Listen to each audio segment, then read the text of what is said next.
ఇవన్నీ రిటైర్ చేసిన వాళ్ళ పిల్లల ఉద్యోగాలు, రిటైర్మెంట్ అయిన పిల్లలకు ఉద్యోగాలు, రిటైర్మెంట్ అయిన పిల్లలకు ఉద్యోగాలు, అయిన పిల్లలకు ఉద్యోగాలు తీసుకోవాలి సార్.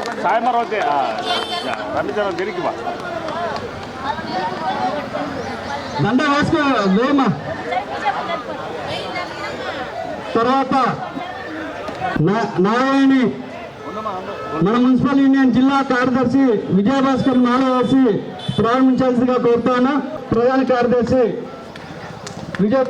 విజయభాస్కర్ గారు, అలాగే కోడిమూర్తి మహేష్ అడిషనల్ కార్మికులు, కోడిమూర్తి మహేష్ గారికి సిఐటియు జిల్లా కార్యదర్శి కామ్రేడ్ సత్యధర్మి గారు, మహిళా కాంగ్రెస్ దండ వేసి ప్రారంభించాల్సిందిగా కోరుతా ఉన్నాం. మేకల మస్తాన్ తొలగించిన కార్మికుల్లో ఆయన బాధితుడు. తర్వాత పాలపర్తి నాగరాజ్, మస్తానికి నాగరాజు గారికి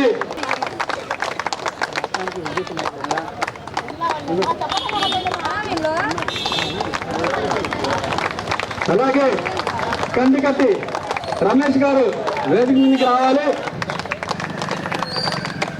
నాగరాజు గారు తొలగించిన కార్మికులు బాధితులు. చంద్రారెడ్డి గారు మన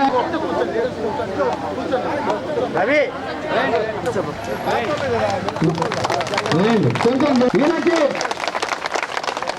AP municipal workers and employees federation రాష్ట్ర కార్యదర్శి కామ్రేడ్ కె ఉమామహేశ్వరరావు గారు ధన్యవాదాలు ప్రారంభించాల్సిందిగా కోరుతా ఉన్నాం. మిత్రులారా, ఈ కార్యక్రమానికి మున్సిపల్ యూనియన్ నగర సహాయ కార్యదర్శి అధ్యక్షుడు దీక్షలో కూర్చుంటున్నారు. వాళ్ళందరూ కోరుతా ఉన్నాం. అందరూ కూడా వేదిక మీద ఉండంటే తొలగించిన కార్మికుల నిధులకి పైన కూడా అభివాదం ఇవ్వండి, పర్వాలేదు. పైనండి ఈ సైడ్ కూర్చున్న అభివాదం ఇవ్వండి.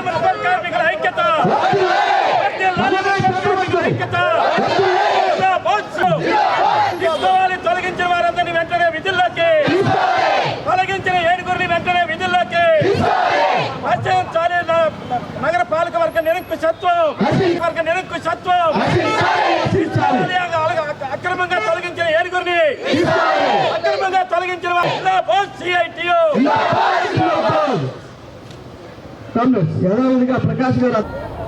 కె ఉమామహేశ్వరరావు, రాష్ట్ర ప్రధాన కార్యదర్శి AP municipal workers and employees federation CITU రాష్ట్ర కమిటీ. కడపలో ఈరోజు 10 మంది కార్మికులు ప్రాణాలకు తెగించి నిరవధిక దీక్షకు సిద్ధమవుతూ ఉన్నారు. ప్రధానంగా నగరంలో ఆప్కాస్ ద్వారా రిటైర్మెంట్ అయినటువంటి వాళ్ళ స్థానంలో కానీ, అనారోగ్యం పాలైన వారి స్థానంలో వాళ్ళ పిల్లలకు ఉద్యోగాలు ఇవ్వట్లేదు. ఇది ఒక పెద్ద సమస్యగా మారిపోయింది. రెండవది, చెత్త కలెక్షన్కి సంబంధించినటువంటి డబ్బులు వసూలు చేశారనే పేరుతో 7 మంది కార్మికుల్ని అన్యాయంగా 7 నెలల క్రితం ఉద్యోగాల నుండి నిలిపేశారు.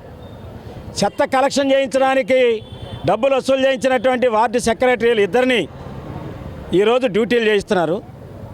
వాళ్ళు చెప్పిన పని చేసి వసూలు చేసి డబ్బులు వాళ్ళకి ఇచ్చిన వాళ్ళ దగ్గర ఈరోజు డబ్బులు కలెక్ట్ చేశారు. విధుల్లో తీసుకోకుండా నడి రోడ్డు మీద పెట్టారు. ఇది దారుణమైనటువంటి విషయం. పాలక వర్గం వెంటనే స్పందించాలి. 7 మందిని వెంటనే విధుల్లో తీసుకోవాలని చెప్పి మేము డిమాండ్ చేస్తూ ఉన్నాం.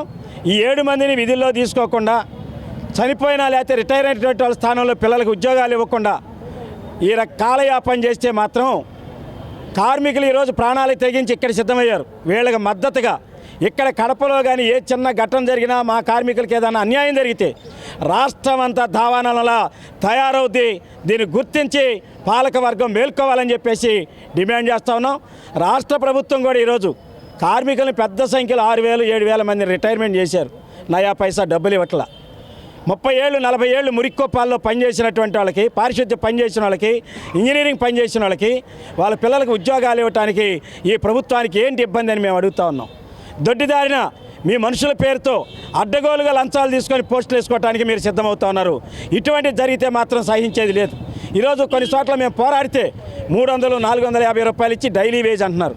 ఓవైపు సమాన పనికి సమాన వేతనం అని చెప్పి సుప్రీంకోర్టు చెప్పినా సమాన పనికి సమాన జీతం ఇవ్వాల్సినటువంటి వాళ్ళు ఈరోజు పారిశుద్ధ్య కార్మికులు కానీ ఇంజనీరింగ్ కార్మికులు కరోనాలో కానీ ఇతర ప్రకృతి వైపరీత్యాల్లో పనిచేస్తే మీరు దేవుళ్ళు దేవతలని ముద్రలేస్తున్నారు. మేము అడుగుతున్నాం ఈ ప్రభుత్వాల్ని, మాకు దేవుళ్ళు దేవతలనే ముద్రలొద్దు, మా వాళ్ళందరికీ సమాన పనికి సమాన జీతం, పీఆర్సీ జీతాలు ఇవ్వాలని ఈ రాష్ట్ర ప్రభుత్వాన్ని డిమాండ్ చేస్తున్నాం.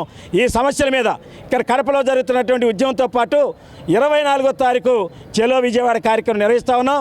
రాష్ట్ర ప్రభుత్వాన్ని మేము ఒకటే చెప్తున్నాం, 3,32,000 కోట్ల రూపాయల బడ్జెట్ పెట్టారు.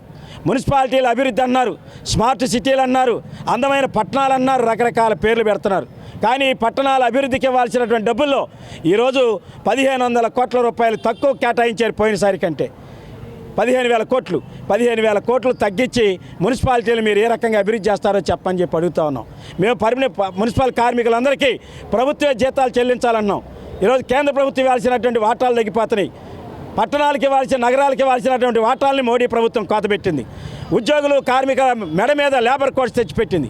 ఇటువంటి ప్రమాదకరమైన పరిస్థితిలో మా కార్మికులకు భద్రత కావాలి, ప్రభుత్వం జీతాలు ఇవ్వాలి, పర్మనెంట్ చేయాలి, సమాన పని సమాన జీతం ఇవ్వాలి. ఈ డిమాండ్ల కోసం 24వ తారీఖు విజయవాడలో జరుగుతున్న ధర్నాలో కూడా రాష్ట్ర వ్యాప్తంగా ఉన్నటువంటి మున్సిపల్ కార్మికులందరూ పాల్గొని జయప్రదం చేయాలని విజ్ఞప్తి చేస్తా ఉన్నాం.